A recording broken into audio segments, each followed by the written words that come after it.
If you're doing a renovation project and want to maximize your rate of return, make sure that you don't do these common mistakes that I see all the time. So you can see on the center of the floor, they removed a non-load bearing wall or possibly load bearing and left the floor vents exactly where they were when they used to go up to the second floor. You want to make sure that you are rerouting those. You can see that the cabinets, they kind of went cheap on them.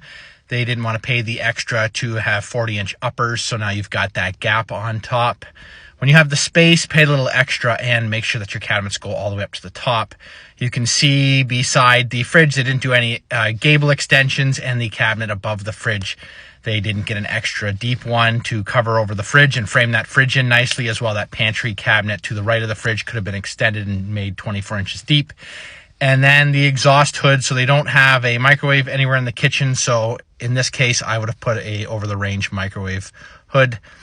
Flooring, just another pet peeve as well. I would have ran flooring the other way, lengthwise in the room. Now that you've opened up the room, you've got all that extra space. So it actually makes the room look bigger and longer if you would put your flooring the other way. And then one of the worst things is that they went super cheap on the faucet for the sink. Always go up and make sure you get a nice gooseneck faucet. There's lots of different options that are out there.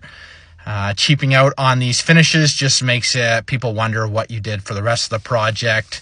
You can see that the lighting, they just went with a single light in the center and didn't put in pot lights. If you're doing something like this and you want to sell this property for top dollar, you want to make sure that you are going above and beyond and putting in things like pot lights. You can also see the fire alarm there. On the one side of the beam, they should have done something to center it or put it off somewhere else just so it's not just standing out awkwardly next to that beam that's there. So it's all these little things that people don't necessarily think about, but it will actually get you a lot of money. This house sat on the market. It should have sold somewhere in the $800,000 to $900,000, and it sat forever at $699 before somebody picked it up. And oddly enough, there is now a garbage bin in front of the house for the people who just moved in.